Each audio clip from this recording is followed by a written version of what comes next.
지난주에는 바벨론을 하나님께서 심판하셨습니다. 그리고 어제 우리 목사님의 말씀부터 모압에 대한 그러한 심판이 적혀 있습니다. 이스라엘의 주위의 모든 악의 편에 선 그러한 나라를 하나님께서 심판하는 것이죠. 본문 말씀은 여러분들 읽으셨겠지만 무슨 말을 하는지 잘 이해가 안 되셨을 것입니다. 크게 두 가지로 생각하시면 됩니다. 초청과 심판입니다. 하나님께서 초청을 하셨는데 그 다음 심판 나옵니다. 이것은 같이 연결된 것이 아닙니다. 역사적인 사건이 아니고 주제별로 이렇게 두 개를 나눈 것입니다. 다시 말해서 하나님께서 초청을 하셨는데 그 초청에 모압을 초청하신 거죠. 그 초청에 모압이 응답을 하지 않았기 때문에 심판하신 것이 아니고 영 다른 그런 두 개의 주제에 대하여서 말씀이 기록되어 있는 것입니다. 모압의 심판에 대하여서는 어제 우리 목사님께서 말씀하셨기 때문에 제가 오늘 특별하게 다루지 않겠습니다. 하나님의 그 심판 그 자체입니다. 그래서 앞에 있는 그 초청 부분에 대하여서 제가 말씀을 드리려고 합니다. 모압이 어떤 나라인지는 어제 우리 목사님을 통하여서 잘 말씀을 드렸습니다. 모세가 느보산에서 하나님께서 그 땅, 그 아름다운 가나안 땅을 보여주시지 않습니까? 빤히 보이는 그 장소가 모압 땅입니다. 느보산이 모압 땅입니다. 그러니 모압과 이스라엘이라는 것은 지리적뿐만이 아니고 혈통적까지도 굉장히 가까운 나라입니다. 아브라함의 그 사촌이지 않습니까? 조카지 않습니까? 롯이. 그 딸 2명 생각해 보십시오. 그 딸이 그 근친상간을 하지 않습니까? 그 이유가 성경에 적혀 있습니다. 그 이유가 뭐냐 하면은 자기의 대를 이을 남자가 없다는 거예요. 자식을 낳을 그 상대 남자가 없다는 것 때문에 근친상간을 하지 않습니까? 여러분 생각해 보십시오. 이 사람이 기도를 해봤습니까? 주위에 있는 사람을 찾아봤습니까? 찾아보면 남자가 왜 없겠습니까? 달나라에 사는 것도 아닌데 노력도 하지 않고 무엇보다도 하나님께 기도하지 않았다는 그 롯의 두 딸요. 그 근친상간. 벌써 그 소돔과 고모라의 그 음란한 문화에 푹 젖었다는 것입니다. 다른 거 생각할 것도 없어요. 그냥 아예 죄악을 저지른 이 근친상간한 롯의 그 딸의 그 자녀가 자식들이 족속들이 모압이지 않습니까? 그런데 이렇게 참 이스라엘과 모압의 관계는 참 가까운 관계인데 성경에 보면 너무나도 껄끄럽습니다. 참 껄끄러운 관계죠. 많은 이유가 있는 것이 아닙니다. 왜 이렇게 두 나라가 껄끄러우냐? 이유는 딱 한 가지입니다. 하나님을 섬기지 않았기 때문입니다. 하나님을 섬기냐 마느냐가 이렇게 우리의 관계를 정립시키는 것입니다.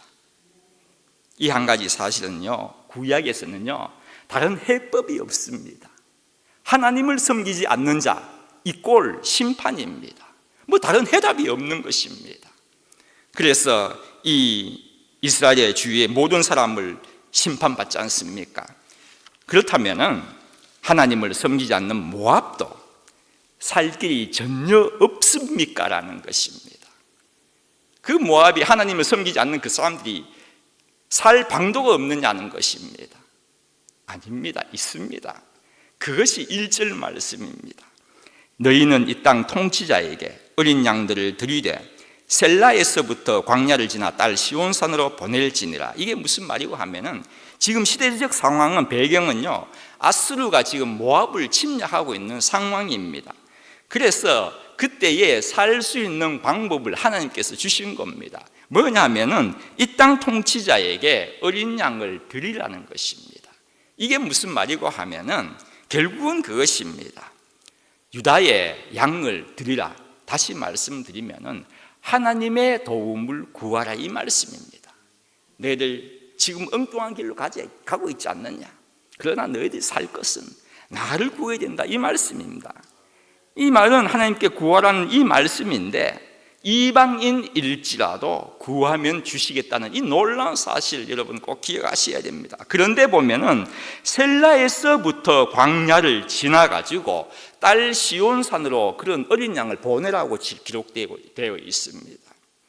여러분 이것을 보면은 방향까지 이제 지시를 하고 있는 것인데 셀라는 어떤 도시고 하면은 바위로 둘러싸여 있는 그러한 굉장한 천혜의 이점을 가지고 있는 도시입니다. 그곳에서 너는 나오라는 것입니다. 거기 피난 가 있던 사람들 다 나오라는 것입니다. 온통 바위로 둘러싸여 있는 천혜의 도시 요새일지라도, 아무리 난공불락의 요새일지라도 그러한 자연의 요새가, 바위가 그들을 보호해 주는 것이 아니란 말입니다. 오직 하나님만이 우리의 요새요, 피난처요, 산성이 되신다는 것을 이 말씀 통하여서 우리가 잡아야 되는 것입니다. 여러분, 우리의 산성이요 요새는요 다른 것에 있는 것이 아닙니다. 하나님을 잡느냐 하나님을 섬기느냐 마느냐에 따라서 이렇게 극명하게 차이가 나는 것입니다. 전략적인 요새인 셀라에서 나와서 광야를 지나라고 그렇게 말씀을 하고 계십니다. 방향을 지시하고 있는데 생각해 보십시오. 물 한 방울도 풀 한 포기도 찾기 힘든 그러한 광야를 지날 때에 그들에게는요 얼마나 오아시스가 필요해 있겠습니까? 그러한 도시를 분명히 시온산으로 가라 했기 때문에 시온산이라는 나라는, 그러한 도시는 그런 곳이라는 그런 기대감을 가지고 나왔다는 것입니다. 힘들고 황폐한 광야를 지난 어느 한 시점에 다다라 가지고 딱 서서 저기에 시온산이 보입니다. 와, 저기가 나의 오아시스 같은 천혜의 도시구나라고 생각하는 그때에 자기들은요 실질적으로는요 실망이 굉장히 컸습니다. 왜인 줄 아십니까? 그들의 눈앞에 보이는 시온산은요 자신들이 살고 있던 그 셀라와 너무나도 차이가 나거든요. 자기의 나라는요, 자기의 그 도시는 조금 전에 말씀드렸지 않습니까? 천혜의 요새입니다. 정말로 살기 좋고 그러한 곳이었는데 그것을 딱 보니까 시온산은 형편없는 그러한 도시거든요. 나지막한 산에 그냥 분명히 실망이 컸습니다. 광야의 고난을 통과하여 좀 더 좋은 곳에 도착하나 했더니 이상적인 땅을 밟느냐고 그렇게 했더니 오히려 더 실망만이 컸다는 것이 본문이 우리에게 알려주는 것입니다. 얼마나 좌절하였겠습니까? 옛 땅이 그리워서 뒤로 돌아가려는 그 마음이 엄청났을 것입니다. 여러분, 출애굽기 14장 보면 여러분 다 잘 아십니다. 출애굽하여 가지고 얼마 안 되었더니 바로가 막 따라오지 않습니까? 얼마나 원망을 합니까? 모세한테도 원망하고 하나님께도 원망합니다. 차라리 저기서 죽었으면 낫겠다면서 뒤로 돌아가자고 그렇게 말하였습니다. 그때 하나님께서 뭘 하신 줄 아십니까? 앞으로 나가라 이렇게 했습니다. 바다입니다. 죽으라고요. 그 홍리 앞에서 앞으로 나가라. 여러분, 우리의 눈앞에 장벽이 크면 클수록요 하나님도 꼭 기억하십시오. 더 크게 역사하시는 법입니다. 여러분 앞에 산더미 같은 장벽이 놓여 있습니까? 이 장벽을 하나님께서 나의 믿음을 키우기 위하여서 주신 장벽이라면은 우리는 피해서는 되는 것이 아닙니다. 앞에 두고 뒤로 돌아가서도 되는 것이 아닙니다. 하나님께서 나의 믿음을 키우기 위하여서 주신 장벽이라면 하나님께서 원하시는 것은 무엇입니까? 뛰어넘으라는 것입니다. 여러분, 그 장벽 어떻게 넘습니까? 뛰어넘으라면서요. 어떻게 넘습니까? 믿음으로 넘어야 합니다. 어떤 믿음입니까? 하나님께서 이 장벽을 뛰어넘도록 힘을 주신다는 그 믿음을 가지고 뛰어넘으라는 것입니다. 여러분, 장벽 두려워하지 맙시다. 고난 환난 두려워하지 맙시다. 하나님은요 우리의 기대 이상으로 역사하시는 분이시기 때문입니다. 오히려 두려워할 것은 무엇이냐 하면은 나의 믿음이 없는 것입니다. 나의 믿음.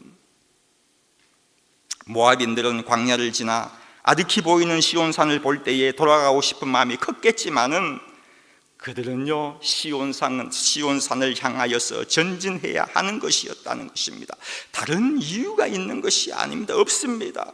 아무리 그들의 고향인 셀라가 시온산보다 더 살기 좋고 더 행복한 곳 같고 더 안락한 곳이고 요새로서 더 안전한 곳이라고 생각될지 모르지만은 진정한 피난처는 시온산이었다는 것입니다. 왜입니까? 하나님이 계시기 때문입니다. 하나님이 그곳에 계시기 때문에. 왜 나병 환자가, 왜 중풍 환자가, 병자가, 왜 혈육병의 그 여인이요, 그 많은 남자들만 모여있는 그 속을 헤집고요 들어가서 부끄러움도 없이 얼마나 부끄러웠겠습니까? 들어갔습니까? 거기는 예수님이 계셨기 때문입니다. 거짓 소경이었습니다. 그냥 소경이 아닙니다. 거짓 소경. 아무 이 세상에 쓸모없는 거짓 소경이요. 하나님이 그렇게 부르시셨습니다. 나를 불쌍히 여기십시오. 그때의 주위의 사람이 뭐라 했는지 성경에 기록되어 있는지 아십니까? 잠잠하라라고 기록하고 있습니다. 여러분, 이 하나님의 말씀이 이렇게 품위 있게 적어놨습니다. 여러분, 그 당시에 거기 있는 분들한테, 거기에 있는 사람들 뭐라 했겠습니까? 야, 이놈아, 시끄럽다, 이렇게 했습니다. 분명합니다. 그때의 소경이 어떻게 한 줄 압니까? 성경에는 기록하고 있습니다. 더욱 크게 부르짖었다고 그렇게 기록하고 있습니다. 얼마나 부끄러운 그곳이지만 더 크게 부르짖었다고 그렇게 기록하고 있습니다. 나를 불쌍히 여기소서. 왜요? 거기는 주님이 계셨기 때문입니다. 성도 여러분, 지금 주님은요 이 자리에 계십니다. 그러기에 주여 응답하여 주십시오라고 우리가 기도하는 것이지 않습니까? 성경에는요 주님을 만난 자들 한 명 제외함 없이 한 명도입니다. 응답받지 않은 사람 아무도 없습니다. 여기 주님 만나지 않은 분 어디 있습니까? 저희들도 다 주님을 만나셨지 않습니까? 그러기에 오늘 저희들에게도 응답의 축복이 있기를 확실히 믿습니다. 주님은 저 멀리 계시는 분이 아니지 않습니까? 여러분, 주님이 저 멀리 계신다고 생각하지 마십시오. 내 바로 앞에, 내 옆에, 나와 함께 하시는 그 주님이신데, 하나님은 이방인 모압에게도 문을 열어놓고 계신 것이에요. 그러시면서 내게 오라고 그렇게 초청하신 것입니다. 저는 본문을 보면서 구약과 신약의 특징을 알려주는 중요한 부분이라고 저는 그렇게 생각했습니다. 구약은요 어떻게 하든지 와야 합니다. 시온산으로 모여야 하는 것이에요. 하나님 계신 곳으로 전부 다 이방인들도 어쩔 수 없습니다. 방법이 없습니다. 모여야 합니다. 그러나 신약은요 시온산에서 나가야 합니다. 안에서 바깥으로 나가야 하는 것이 신약입니다. 그 이유의 원천이 5절 말씀입니다. 다윗의 장막에 인자함으로 왕위가 굳게 설 것이요 그 위에 앉을 자는 충실함으로 판결하며 정의를 구하며 공의를 신속히 행하리라. 이게 무슨 말이가 하면은 다윗의 장막에 왕위가 선다는 것입니다. 여기서의 장막이라는 표현은 이 건물이 아니고 가문이라는 건 아시죠? 뭐 쉽게 우리가 이해할 수 있지 않습니까? 가문입니다. 다시 말씀드려서 다윗의 가문에 예수님께서 태어나신다는 그러한 예언의 말씀입니다. 다윗의 장막에 왕위가 선다고 했는데 장막이 주는 의미나 역할은 참 큰 것 같습니다. 이 다윗의 장막이 처음 등장하는 곳이 어디냐 하면 사무엘상 17장 말씀입니다. 그 다윗의 장막에 무엇을 두었는지 압니까? 골리앗의 갑옷입니다. 여러분, 싸움에서 이겼습니다. 이겼다면 칼이 중요합니까? 갑옷이 중요합니까? 저 같으면 칼을 가져옵니다. 그런데 다윗은요 갑옷을, 골리앗의 갑옷을 자기 장막에 둔 것입니다. 칼은 어떻게 했는 줄 압니까? 아히멜렉 제사장입니다. 노베에 있는 대제사장. 다시 말해서 그 성전에, 성막에 다시 말씀드리면은 그 칼은요 하나님께 바쳤습니다. 다윗은. 왜인 줄 압니까? 칼이 뭐 하는 겁니까? 앞장서서 싸워 찔러 죽이는 거지 않습니까? 나를 위하여 싸우는 분은 하나님이십니다는 고백입니다. 하나님께 바친 거는요. 그런데 그 갑옷은 자기가 가져온 겁니다. 여러분, 그것이 입으려고 두었겠습니까? 사울의 갑옷도 자기한테 안 맞아가지고 팽개쳤는데 그 더 큰 갑옷을 자기가 입으려고 자기 집에 장막에 두었겠습니까? 사이즈에 분명히 다윗이 놀랬다고 생각하십니까? 저는 그렇게 생각하지 않습니다. 다윗은요 그 갑옷의 사이즈에 관심이 없었습니다. 오히려 그가 갑옷을 장막에 두면서 악의 무리들은 아무리 큰 갑옷을 입어도 온몸을 살지라도 하나님께는요 비길 데가 없다는 것을 그 갑옷을 보면서 매일매일 느끼면서 살았다는 것입니다. 또 하나의 장막 중에, 다윗의 장막 중에 아모스에 등장하는 말씀을, 정말 이 말씀 놓쳐서는 안 됩니다. 아모스 9장 11절 이렇게 기록하고 있습니다. 그날에 내가 다윗의 무너진 장막을 일으키고 그것들의 틈을 막으며 그 허물어진 것을 일으켜서 옛적과 같이 세우겠다고 그렇게 아모스 선지자가 기록을 하고 있습니다.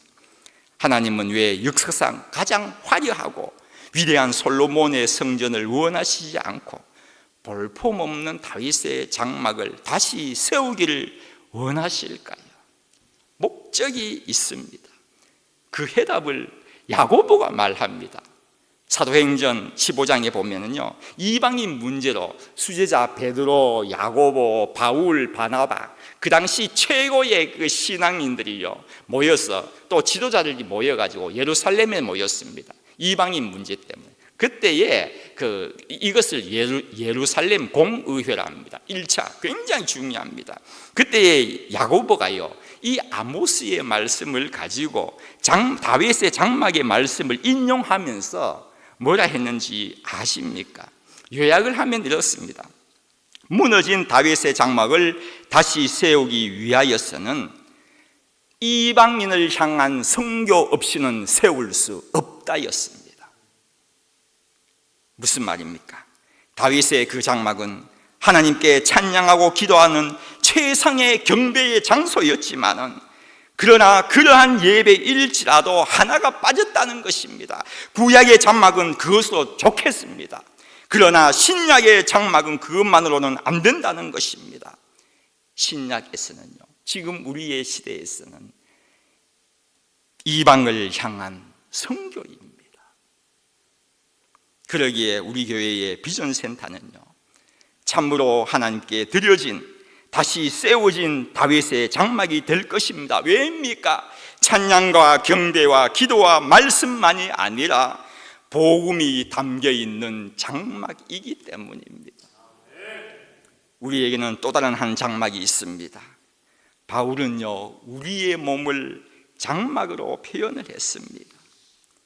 육신의 장막, 언젠가는 다 그치고 영원한 장막이 준비되어 있다고 그렇게 말했습니다. 이 한정된 유한한 장막에 부귀영화 권세 담으려고 하지 마시고, 장막이 거칠 때에 여러분 주위에 쓰레기만 남았어야 되겠습니까? 텐트는요 목적이 있을 때에는 치고 목적이 다하면 걷어가는 것입니다. 여러분의 장막이 거칠 때에 거기에 먹다 남은 그 쓰레기, 그러한 여러분의 텐트가 되기를 원하십니까? 장막이 되시기 원합니까? 여러분의 생이 되시기를 원합니까? 아닙니다. 어떻게 하든지 아름다운 하나님의 사랑 이야기를 전하는, 그러한 것을 전함으로 인하여서 주위의 많은 사람들이 내가 살아있을 동안 나의 장막에 거하게 하시는 여러분들의 장막과 삶이 되시기를 주님의 이름으로 부탁드립니다.